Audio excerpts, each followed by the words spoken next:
Dan memang berbicara tentang konteks daripada medan juang Islam.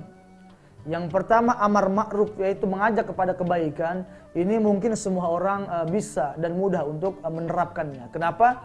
Karena memang berbicara tentang mengajak kepada kebaikan adalah merupakan hanya sebatas ajakan.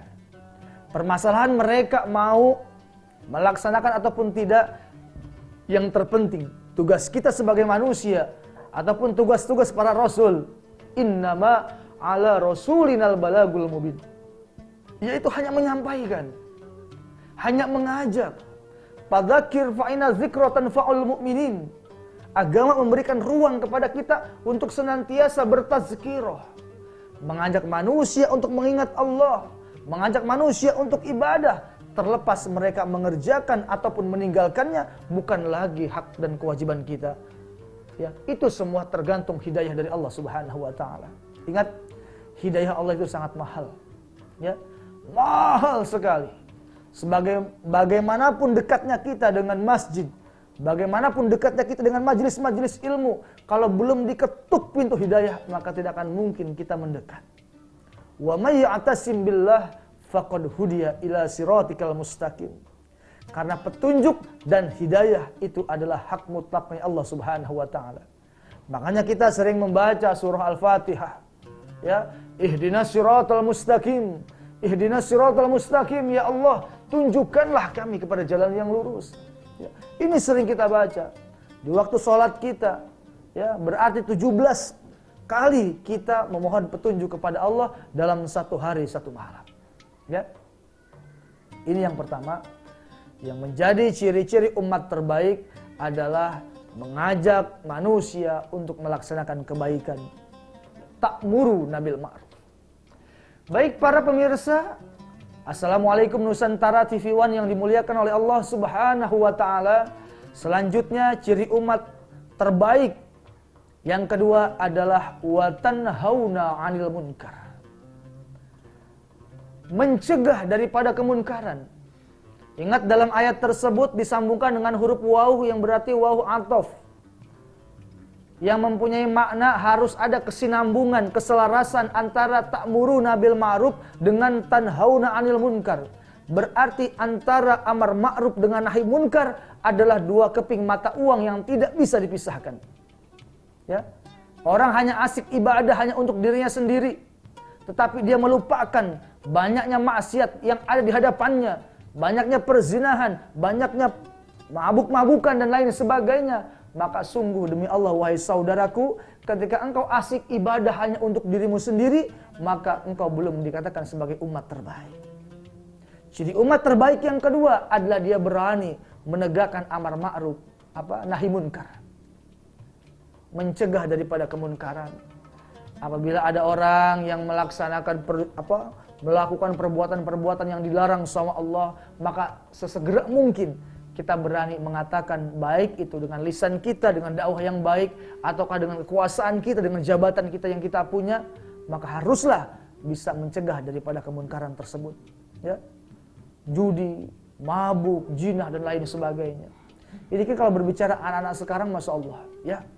Ketika ada para guru-guru kita yang menyampaikan tentang nahi munkar, tidak boleh berzina, tidak boleh mabuk. Ada yang bilang begini, Ustadz, yang mabuk saya, yang zina saya. Ya, apa urusannya sama Ustadz? Ya, baik wahai para saudaraku, memang mabuk adalah hak Anda, zina adalah hak Anda, ya, menipu adalah hak Anda. Tapi demi Allah, ketika Allah murka dengan sebab maksiat yang kalian lakukan, Allah marah, Allah murka, dan Allah kirimkan bencana, baik itu tsunami, baik itu gunung meletus, ataupun tanah longsor, banjir bandang, dan lain sebagainya, maka yang tertimpa oleh musibah tersebut bukan antum saja, tetapi guru-guru kita yang ahli ibadah pun kena imbasnya. Ini yang harus kita pahami. Ya.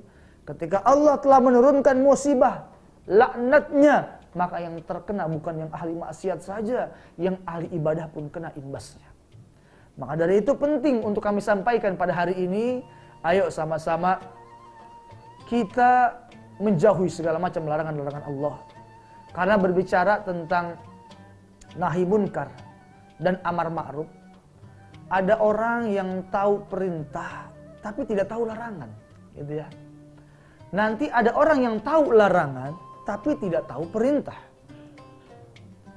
Yang paling bahaya nggak tahu perintah, nggak tahu larangan. Tapi yang bagus dia tahu perintah dan dia tahu juga larangan. Bagaimana contohnya? Ada orang yang hanya tahu perintah tapi nggak tahu larangan. Perintah dia tahu, ayo sholat, sholat perintah dari Allah, kewajiban dikerjakan sama dia. Ayo zakat, perintah dari Allah dikerjakan sama dia. Ayo haji, umrah, perintah dari Allah dikerjakan sama dia. Tapi dia nggak tahu perintah. Ya, zina larangan dikerjain juga sama dia karena nggak tahu. Mabuk larangan dikerjain juga sama dia. Ini belum dikatakan umat terbaik. Ya. Nanti ada golongan yang kedua, tahu larangan tapi nggak tahu perintah. Bagaimana contohnya? Dia tahu larangan mabuk itu haram, ya, judi itu haram, zina itu haram, berbohong itu dosa. Dia tahu larangan, tapi dia nggak tahu perintah. Sholat dia tinggalkan, ya, nuntut ilmu ditinggalkan, zakat ditinggalkan, umroh, haji ditinggalkan sama dia. Ini pun belum dikatakan umat terbaik. Nanti yang paling bahaya, nggak tahu perintah, nggak tahu larangan, ini bahaya. Ya, sholat ditinggalkan, zakat ditinggalkan, nuntut ilmu berbuat baik ditinggalkan, begitupun sama pengharaman dikerjakan. Ya, mabok dikerjain, judi dikerjain, zina diterobos sama dia. Ini paling bahaya. Tapi yang menjadi sebaik-baiknya umat adalah dia tahu perintah, dia tahu larangan. Apa? Ayo sholat kewajiban dikerjain sama dia. Zina larangan ditinggalkan sama dia.